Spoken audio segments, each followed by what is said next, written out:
পরিচয় দিতে কিন্তু খুব বেশি সময় লাগে না। তো আজকের অনুষ্ঠানের প্রধান অতিথি উপস্থিত আমার অত্যন্ত কাছের বন্ধু চরমনাই আহসান আহমদ রশিদ আলী মাদ্রাসার সাবেক অধ্যক্ষ মোসাদ্দেক বিল্লাল মাদানী, সম্মানিত প্রধান শিক্ষক ও শিক্ষক মন্ডলী। আজকে একটা বিশাল উদ্যোগ চরমনাই বিশ্বাস নিয়েছেন, যেটা ব্যতিক্রম ধর্মী। এই ধরনের উদ্যোগ আগে কখন নেওয়া হয়েছে আমার জানা নেই।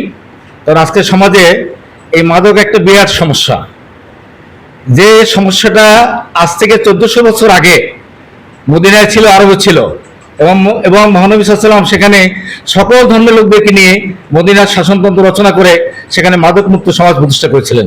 কিন্তু দুঃখজনক হলেও সত্য, আজকের আমরা মুসলিম সংখ্যাগরিষ্ঠ এই দেশে মাদক চলে, এবং এমন মাদক যে আমার বরিশালের বাসার পাশে এক মহিলা ছোট বাচ্চাকে নিয়ে সে মাদক, এই যে আছে না ইয়াবা, হেরোইন, বাবা, আরো কত কি নাম, এটা ধরা পড়ছে কয়েকদিন না 2 মাস আগে।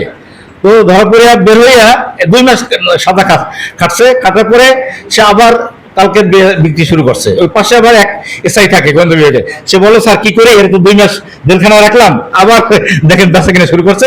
এইগুলো আপনি উদ্যোগ নেন, আপনি সব কিছু বলেন, আমি ঠিক আছে আমি বলবো। তো যাই হোক, আসলে বাস্তবতা হলে আমরা যদি যারা শিক্ষক আছি চরমনাই ইউনিয়নে, বিশেষ করে আমি যেটা মনে করি, এই যে বিশ্বাসঘাটের সহ যে সমস্ত বাজারগুলো আছে আমাদের, বাজারে সন্ধ্যার পরে যদি কোনো মাদ্রাসা বা স্কুলের ছাত্র আমরা দেখি, তখন ওদেরকে বলতে হবে তোমরা এখন এখানে কেন, তোমরা তো পড়ার টেবিলে যাবা। এদেরকে আমাদেরকে যদি এইভাবে উদ্বুদ্ধ করি, তাহলে আমাদের ছাত্ররা কিন্তু এতে সম্পৃক্ত হবে না। কারণ এরা বড় ভাই দেখে, কেউ এদেরকে ডাকি নেয়, কেউ টানে, আস্তে আস্তে এরাও এর সাথে এসএসসি পরে, 9-এ পরে, 8-এ পরে এরা এর সাথে যুক্ত হবে, এটাকে চিন্তা করা যায়? খুবই দুঃখজনক।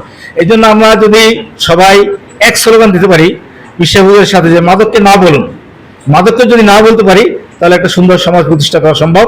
তো আমি বিশ্বাসকে অত্যন্ত অভিনন্দন জানাই, এ কারণে যে এই ধরনের একটা মহৎ একটা জাতীয় একটা যে মহামারী, এই ব্যাপারে যে একটা উদ্যোগ নিয়েছেন, যাতে আমরা সবাই তার পাশে থাকি, সহযোগিতা করি, এবং মাদক মুক্ত সমাজ শুধু চরমনাইতে নয়, চরমনাই থেকে আমরা দৃষ্টান্ত উপস্থাপন করে সারা বাংলাদেশে আমরা ছড়িয়ে দিতে পারি। পরিশেষে সকলকে আজকে এই অনুষ্ঠানে আসার জন্য ধন্যবাদ জানিয়ে আমি আমার বক্তব্য শেষ করছি। ধন্যবাদ।